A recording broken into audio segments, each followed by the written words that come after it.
Hello and welcome to the Race and Rights Podcast. This is Sahar Aziz, distinguished professor at Rutgers University Law School and author of the book, The Racial Muslim, When Racism Quashes Religious Freedom. I also serve as the executive director of the Rutgers Law School Center for Security, Race and Rights. You can follow me on social media at Sahar Aziz Law or learn more about my work at my website, saharazizlaw.com. The Center for Security, Race and Rights, also known as CSRR, engages in research, education, and advocacy on law and policy that adversely impact the civil and human rights of America's diverse Muslim, Arab, and South Asian communities. We do so through an interfaith, cross-racial, and interdisciplinary approach. To learn more about CSRR's work, visit its website at csrr.rutgers.edu and follow it on social media at Rutgers CSRR and RUCSRR. And if you find this podcast informative, please consider making a donation by going to csrr.rutgers.edu and press the donate button. And please give generously. Today's episode is entitled One State Reality: What is Palestine, Israel? Featuring Dr. Nathan Brown and Dr. Shibli Telhami. Nathan Brown is professor of political science and international affairs at George Washington University. Shibli Telhami is the Anwar Sadat Professor of Peace and Development at the University of Maryland. In today's episode, our guests critically examine how decades of stalled peace talks between Palestine, Israel, and the United States make the possibility of a two-state solution increasingly elusive. Starting with the one-state reality rather than hoping for a two-state solution, Professors Brown and Telhami reshape how we regard Palestine and Israel, what we consider acceptable and unacceptable solutions, and how we discuss difficult normative questions. Their analysis forces a reconsideration of foundational concepts such as state, sovereignty, and nation, and provide context for confronting uncomfortable questions such as whether Israel-Palestine is an apartheid state. Their insights arise from their contributions to the edited book, The One State Reality: What is Israel-Palestine?, published by Cornell University Press. Let's hear what our guests have to say about a topic that has seen a significant global rise in support for Palestinians and harsh critiques of what Israeli practices in Gaza have been described as a genocide by leading human rights organizations. Thank you, Faisal, for the introduction, and thank you, Professor Aziz, for hosting us. It's also always a wonderful pleasure to be with my colleague Nathan Brown, my co-author, co-editor, and certainly friend. You know, I have to say, it is very difficult to talk about this subject right now. These are painful times. It's very hard to peel yourself away from the moment of suffering. It's been truly heartbreaking, even devastating to watch what's happening, in Israel and Gaza and the West Bank and in Lebanon and beyond. You don't really have to even be experts on these issues like Nathan and I are, who are following them, who know people on all sides, who invested so much of our career in following, to be devastated or even for that matter to have personal relationship. Just the scale of devastation is overwhelming. And I think what makes it even worse is that one cannot see any light at the end of the tunnel. And it seems that the parties have defined the issue as a zero-sum game right now. And it is therefore just almost paralyzing emotionally and intellectually for many people. So I want to put that in context because it is, I find myself, particularly people who want to talk about the day after, so-called whatever day after is, when in fact we're witnessing with no end in sight, is just not something that I'm capable of. And maybe some people are capable of dealing with. I'm not capable of intellectually dealing with. However, we're dealing about something, a reality that preceded the past year, and for that matter, is probably been reinforced by what happened over the past year. So, before I talk or tell you, our thinking, meaning by our thinking, I mean, I think on some of these issues, I could speak for my colleague Nathan Brown. I can also speak for Mark Lynch and Michael Barnett, the four of us who led this project that resulted in the book, The One State Reality, and who co-authored the introduction to it and other chapters, as well as co-authoring a long piece in Foreign Affairs in April 2003 about the one state reality that went a little bit beyond the book. And I'll talk about that a little bit. Before I tell you why we even asked that question and how we got into this project almost 5 years ago, I want to tell you that all four of us come at it from having been active supporters of a two-state solution in Israel-Palestine, meaning a state of Palestine in the West Bank and Gaza side by side with Israel. And I would even say we supported it long before it was popular. I certainly have not only participated in Track 2 efforts, but even led Track 2 efforts to bring Israelis and Palestinians together, even before the Oslo agreements, when people were not even thinking about the issue of two states. Having concluded at the time, that if you look at the aspirations of both people and the realism of the situation on the ground, the nature of international politics and Middle East politics, it seemed like the fairest solution that had a chance of enduring and overcoming the miserable reality on the ground. And I have to say that I think I can speak for all four of us on this issue, that if this two states solution were to be offered genuinely, to be on offer today to Israelis and Palestinians, if someone says, hey, I'm going to implement it, here's how we're going to implement it tomorrow, I think we would all advise Israelis and Palestinians, as well as our own American government, to say, grab it, embrace it. That's a good way out. But that really is the reason why we got into this project, because, in fact, we had been saying, at least since, 2000, when the Israeli-Palestinian negotiations collapsed at Camp David, that it was 5 minutes to midnight, the two-state solution. In fact, I have to say that I personally made that argument even before the collapse of the 2000 negotiations at Camp David. I wrote something in the late 1990s saying that I was worried that the two-state solution was slipping. And the argument at the time was not really the negotiations as much as it was that I was fearful that in the absence of agreement, what was happening in Israel and the Palestinian territories is that religious nationalism was overtaking pragmatic secular nationalism. And the two-state solution was really dependent on more of a secular nationalist view of the world. And the more entrenched religious nationalism becomes, the more the conflict will be defined in zero-sum terms, and the more difficult it would be to address and resolve. That was, I think, in 1999 that I was expressing concern about what's happening as there was a delay in implementation of the Oslo agreements. But certainly since 2000, I think we, all four of us, had worried that we had including the four of us, I have to say, but certainly that our political leaders, the public discourse had been saying, since 2000, it's 5 minutes to midnight. We better, but still betting on a two-state solution. And then you wake up one morning and it's been over 2 decades and you're still saying it's 5 minutes to midnight. In the meanwhile, not only it's been more than 2 decades, but of course, the occupation had endured for more than half a century, really lifetime for people who are enduring or living under it. Sometimes people who are born and die under occupation, which is, of course, theoretically or supposedly, the whole term is implying a temporary state of affairs that is going to be transcended by some more permanent and acceptable and fair outcome. And certainly that hadn't happened. And so I think there was a lot of brainstorming among my colleagues at GW, Nathan, Mark, and Michael, and then among us about sort of how do we assess what's going on in Israel-Palestine. And the question wasn't really, is it already a one-state reality? Actually, we did not enter the conversation thinking it was already necessarily a one-state reality. We suspected it might be, but in fact, the project was called, What is Israel-Palestine? The title of the book ultimately became The One-State Reality because by then we had reached that conclusion by the time we published the book. But essentially, we were scratching our head about sort of how do we describe Israel-Palestine if it is not a state of Israel with a temporary occupation that is going to end sometime soon. It hasn't ended. So how do you describe it as political scientists? What is it that now exists? Because we realize that you really cannot grapple with what to do about it without clearly and accurately identifying what exists.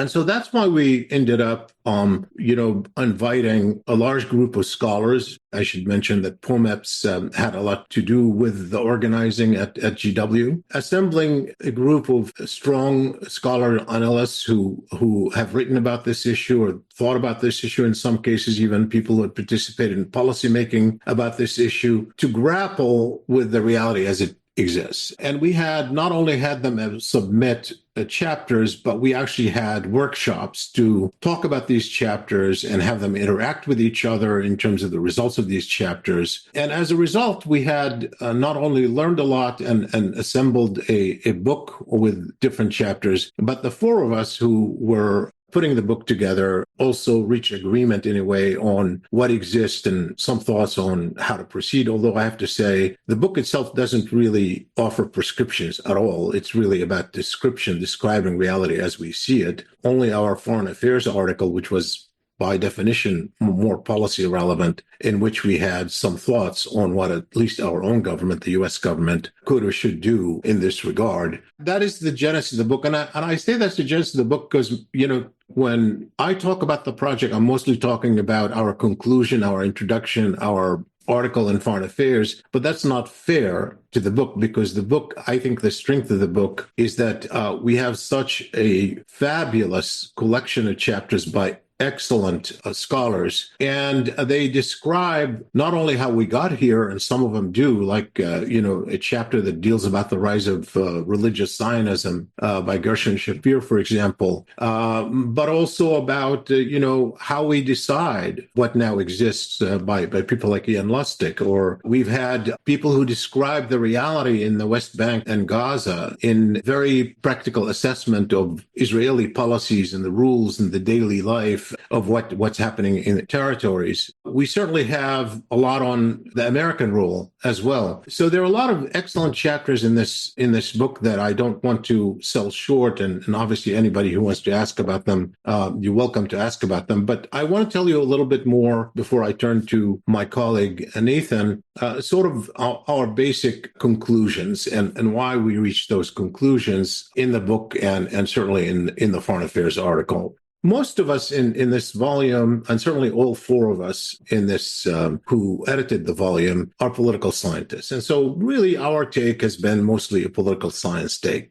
And what we started with in terms of defining the reality that exists, understanding that it hasn't been temporary, it's not likely to be temporary. Not only has it not been temporary, but there's no political path on the horizon to changing or shifting it. And if anything, if you argue even before the past year and the October 7th attack and what followed in Gaza, before that, if you had asked, what is the prospect of two states? I would say it was a lot lower than it was in 2000. It was a lot lower than it was in 2005 or 2010 or 2015 or 2020. So essentially it has dimmed for a lot of reasons, including obviously what's happened on the ground in terms of the consolidation of Israeli settlements in the West Bank, but also especially the rise of the Israeli right, the division among Palestinians that we see, that we saw even then between Gaza and the West Bank, Hamas and Fatah, the weakened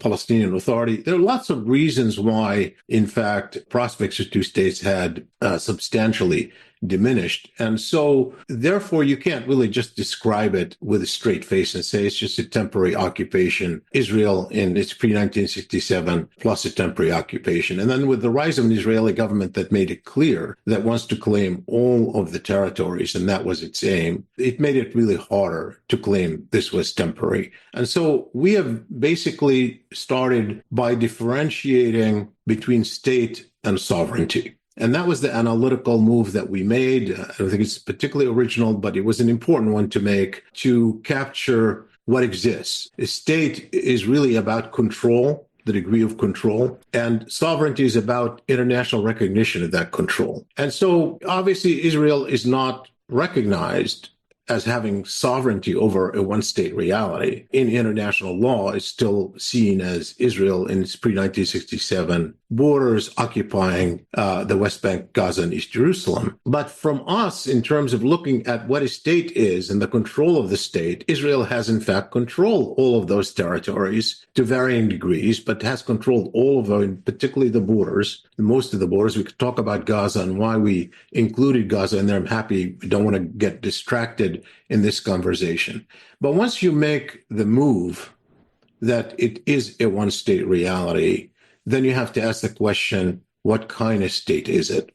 And when you make that kind of, you move from one state to the nature of that state, then you cannot escape the relationship between Jews and non-Jews within that state, which obviously is a Jewish state with varying degrees of control over non-Jews. And we say there was a gradation that we listed in the book and in the article. On the one hand, you have Arab Israeli citizens who have political and civil rights, to East Jerusalem residents who have fewer rights than Israeli Arab citizens, but a lot more than in the West Bank. Then you have the West Bank, where you have gradation from area A to area B to area C with different rights within these areas. And you have Gaza. And it was impossible, at least at the end of the spectrum, not to grapple with the term apartheid, which we did in the book and the article. And so what we didn't do in the book is really try to assign blame. That was not the aim of it. It was about describing kind of the path of getting where we are and describing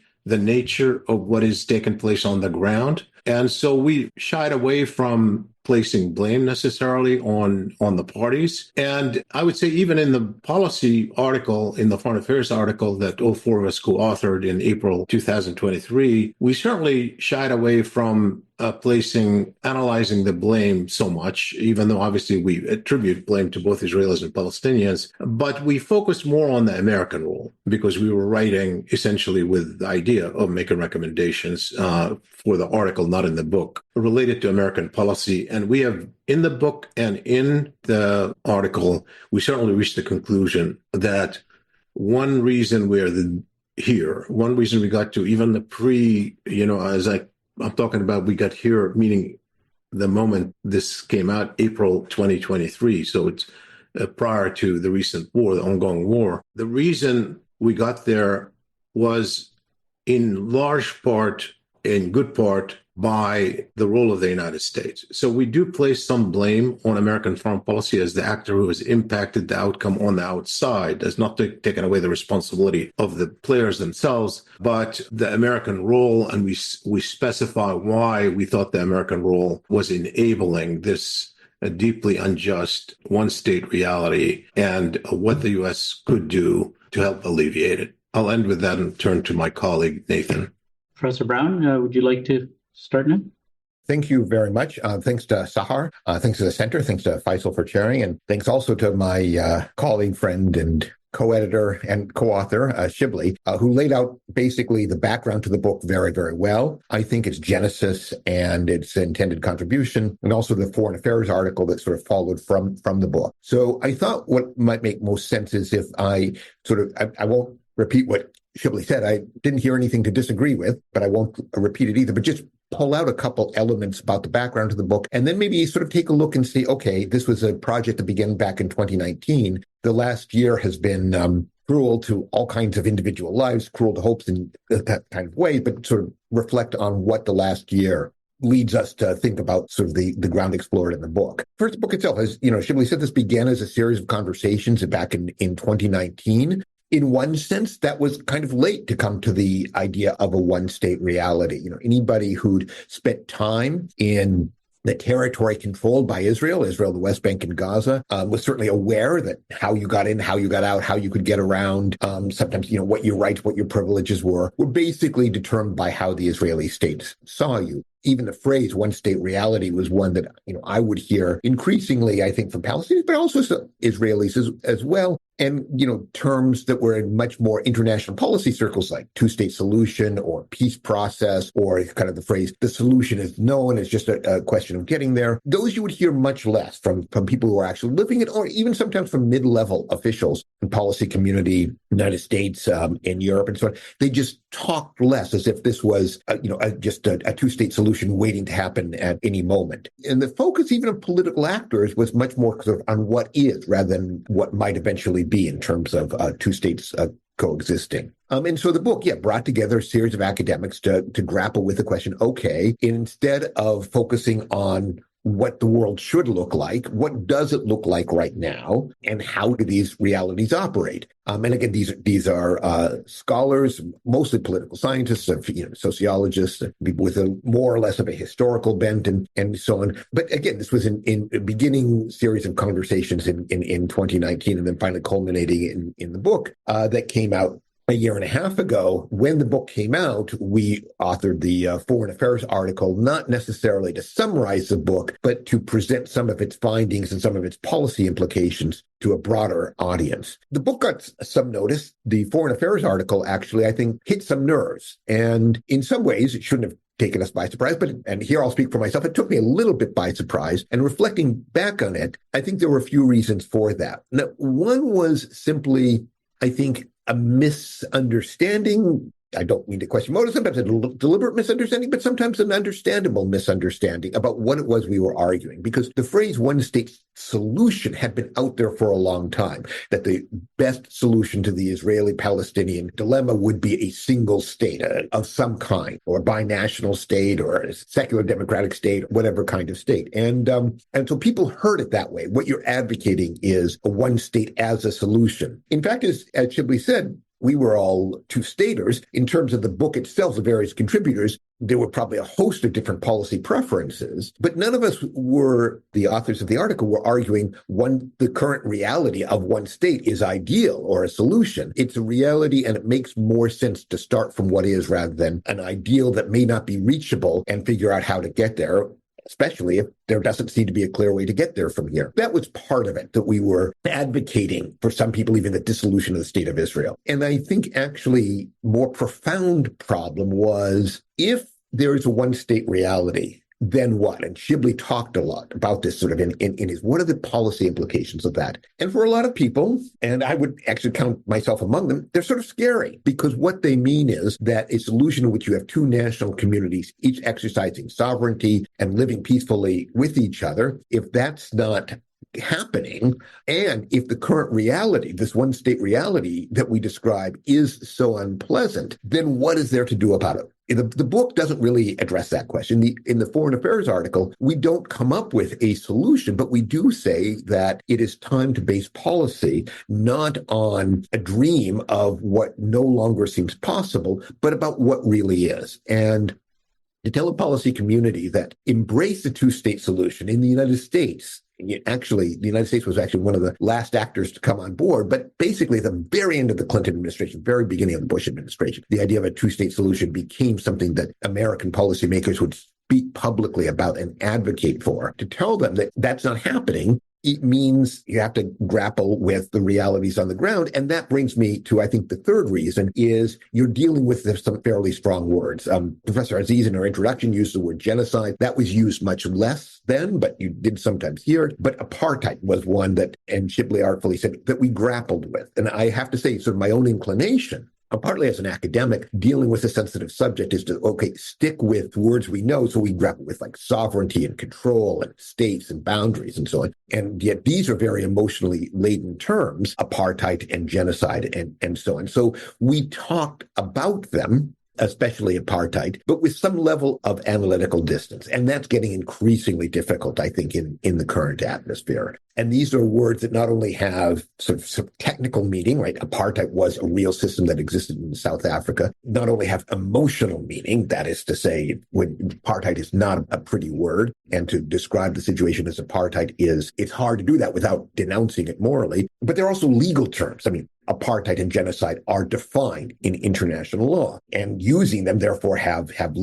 using terms like that has legal implications as well, which again feed into policy implications. Those are ones that I think a lot of people repelled from. So let me now come to the last year or so. In one sense, it's been horrible for all kinds of people's lives. And at first glance, and sometimes even at further glance, it's been horrible for any kind of public discourse about this. The way that people talk within their own camps, within their own bubbles, a lot of the rhetoric is strong and shrill and accusatory and so on. At the beginning of this, about a year ago, I wrote a piece quoting Marcel Proust, who was writing in 1917 during the middle of World War I about French and German advocates of the French and German position. He says the best way to become convinced of the justice of a party's cause is to actually be that party. And there seemed to be something like that in a lot of public debates.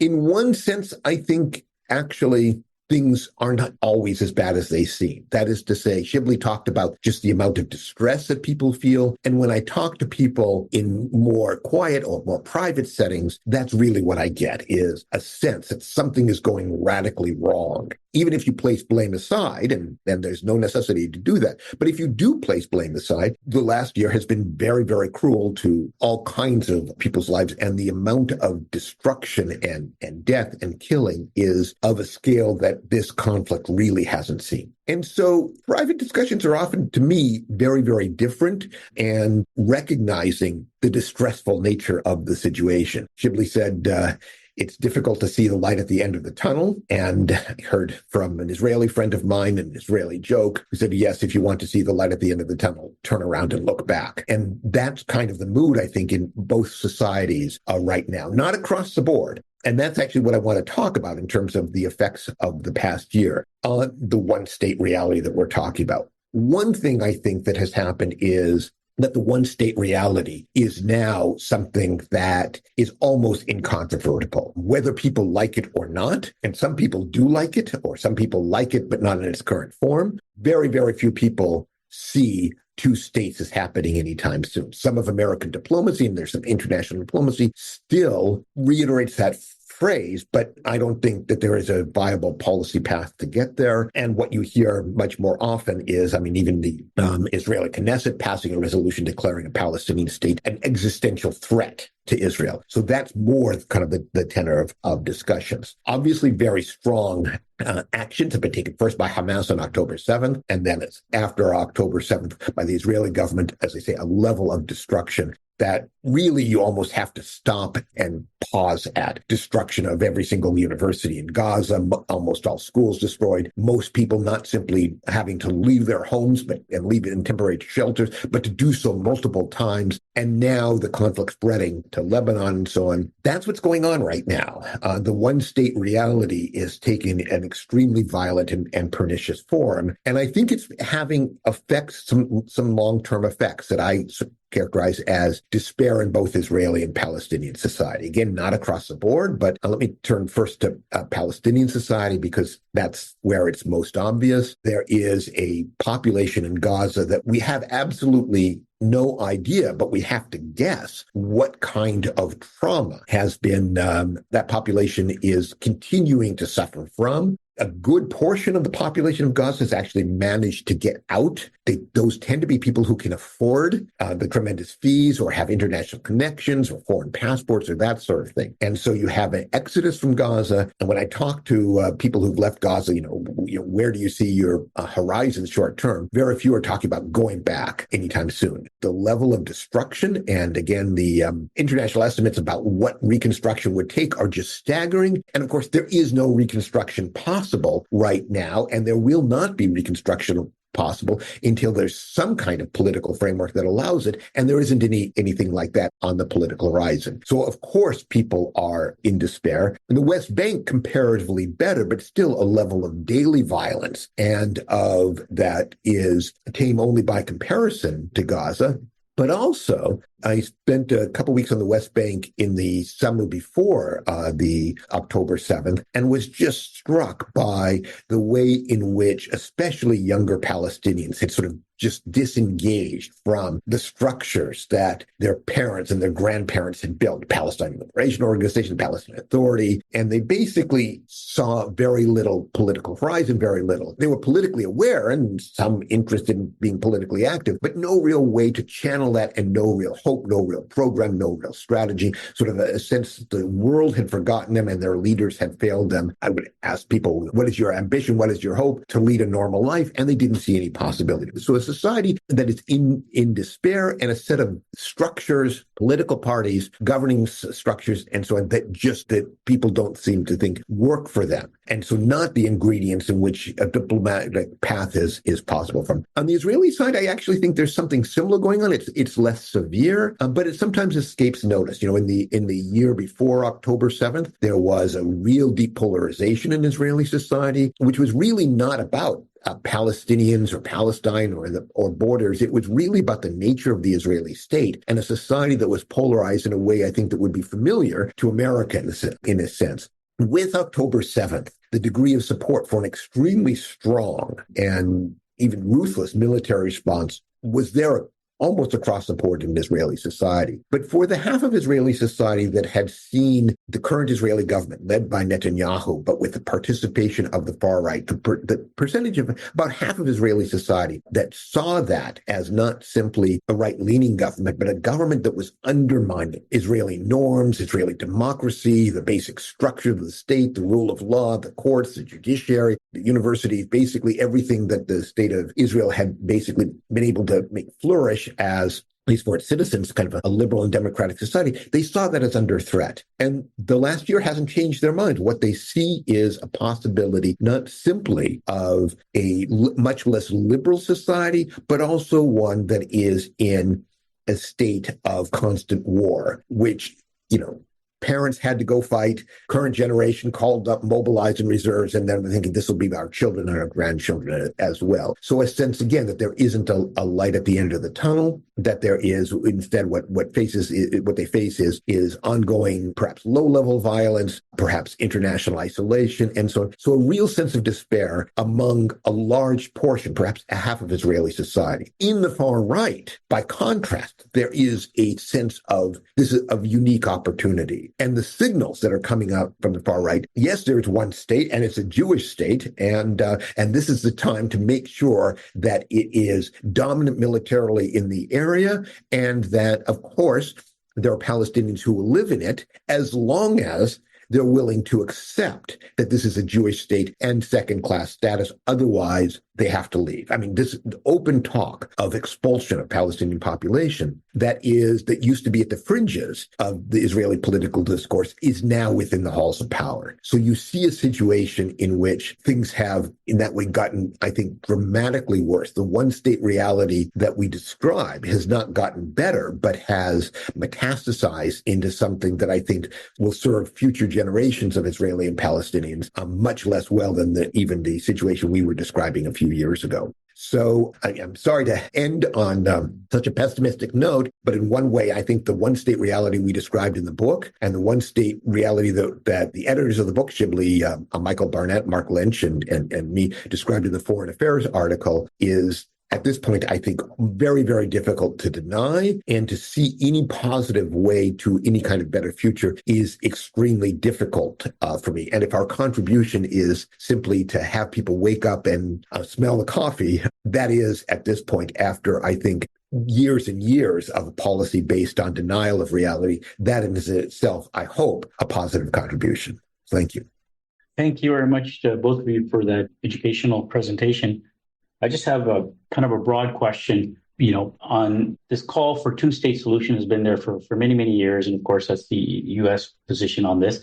So what shifts do you envision and either of you can jump in and start with this. What shifts do you envision for U.S. foreign policy if we were to officially acknowledge a one-state reality? And would this entail a rethinking of strategic alliances or more pointed the conditional aid or something like that? What do you guys envisage on this issue?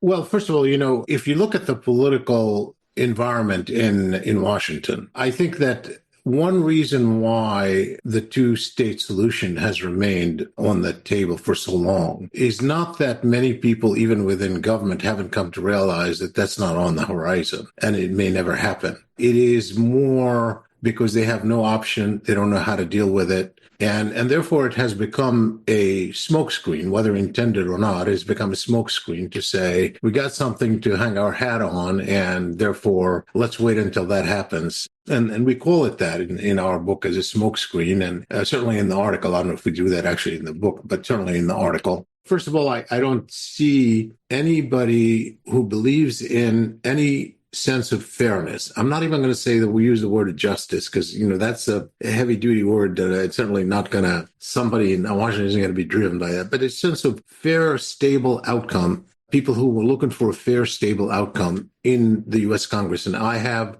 had the chance to talk to many members of Congress and brief them in the past year. Those who are going to be on that side of the equation are still committed to two-state solution. And they're not going to get away from that, even as they come to recognition. So that's part of the problem. It's politically impossible because then what are you advocating? You're either advocating one state with equality or you're advocating accepting an Israeli domination of the Palestinians in perpetuity, right? I mean, that's really it. And so they can't bring themselves to take either position. So it's very comfortable to do that. Now, that doesn't mean that now, particularly now, because they see it's become a political issue, domestic political issue in the U.S., maybe to the extent that where people are not grappling with it. Within the Democratic Party, a lot of people are just shoving aside the differences on this issue, principally because they don't want Trump to win. And there are people who may not even vote for Harris because they're angry enough over this issue. And some polls showed a majority of Democrats think what Israel is doing in Gaza is genocide. So just keep that in perspective. So you have a polity, a grassroots politics that has been transformed in the Democratic Party in a way that is not weighing in. Maybe because it's an election year, it may have been different, then it's going to come up. So members of Congress are going to have to grapple with this the morning after. Whether Harris wins or whether Harris loses, there's going to be something within the Democratic Party going on this issue that is likely to impact the way elected officials think. But if you look at the other side of the equation, let's assume that Trump wins. Number one, we know what he did when he was president. We know what some people who are around him are urging on this issue. And we know that the Israeli government, particularly Prime Minister Netanyahu, is hoping that Trump will get elected. We know that 66% of the Israelis in the latest poll in Israel, 66% of Israelis hope Trump will win. We know that if this were to happen, the expectation is that he will look the other way. And I think the initial decision in Gaza is going to be, softly pedaled ethnic cleansing, right? They're going to call it voluntary departure, right? Because you're going to have a situation in Gaza where, according to the UN, it'll take 80 years to rebuild. It's going to require tens of billions of dollars. No one is going to be prepared to pay, not knowing that there's going to be a stable outcome. It could be destroyed the next morning. And all of the infrastructure has been destroyed. Even humanitarian services are going to be impossible to reach on a scale that is required just to keep people alive and healthy. And so there will be all kinds of ideas that could be put on the table, way beyond the thought of is this a two-state or one state. And that's why I think that in our foreign affairs article, even before this ongoing war, we suggested that the best way is not to look at one state, two states, just to say we're not prepared to accept anything that's not equitable. We cannot stand deep in the deep injustice that now exists. We cannot accept the deep inequality that now exists. We don't care what form it is, but we were going to rely on our policy and use our assets to make sure that doesn't happen, not to support it, but to diminish it. Use international organizations to help move it in that direction in a way that could propel both Israelis and Palestinians to reconsider the outcome, whether it's an equitable whatever the equitable outcome, whether it's two states or something else, but certainly that it's not acceptable. So I think you're likely to find people who will think that way and people who will start voicing themselves that way, especially among Democrats, especially given the transformation of Democratic grassroots. Professor Brown, you want to take that question or should we move to another? I will just add something very, very briefly. I think Shibli addressed it very well. I would emphasize the point, as a group, we're not, as Shibli said, we're not suggesting any particular outcome. And as a group, what we're almost saying is, when you think about what an ideal state would be and sacrifice all policy for that, you're going to lose what's actually happening. You're going to lose focus on what's actually happening. For my own part, my sense is that part of the problem is in viewing this situation as somehow exceptional, as, this is the first time you've had this kind of conflict. Its particular form is exceptional, to be sure, but there are international legal mechanisms about occupation, about observance of human rights. One of our co-authors, Michael Barnett, has sort of been interested in exploring sort of ideas about protection of civilian lives and so on. And part of the problem with existing policy, I think, has been, at least in the United States, is to say, okay, this is a solution that has to be solved by direct negotiations between the parties, which it would be great if that happened. But it then goes on, the United States then goes on to say, and anything else is a distraction. So going to the United Nations, going to convening the contracting parties to the Geneva Conventions, anything that invokes international law or international structures is somehow to be resisted. And you form this bubble around the conflict, which essentially says to the parties, you're there to settle it or to impose, according to what tools you have, your reality. And that's what has, I think, led to the depth and extent of destruction that we see right now. So seeing this as a conflict in which international legal standards and mechanisms are relevant and can be brought to bear and can protect both individuals and national communities is, I think, an essential step. Calling it a one-state reality might help do that, but just recognizing that exempting the parties and the actors and the civilians who live there from international legal protections had very pernicious results. May I, Faisal, I know you want to move on, but this is really important. I want to really make the point. The point is that the American role in this issue is not like the American role in some issue like the Sudan or something else, where there are horrible things going on. The U.S. is active in this. It's part and parcel of this issue. The U.S. is an enabler. The U.S. is not just simply a watcher who's guiding diplomatically. And in the book and the article, we argue we would not have been here had it not been for the U.S. playing that role of enabling. So for one thing, the first recommendation is stop being an enabler. I mean, you don't have to be creative necessarily about what to do forward in positive terms, but stop being a detriment to moving forward. That is that's a huge part of the problem right now, beyond thinking ahead.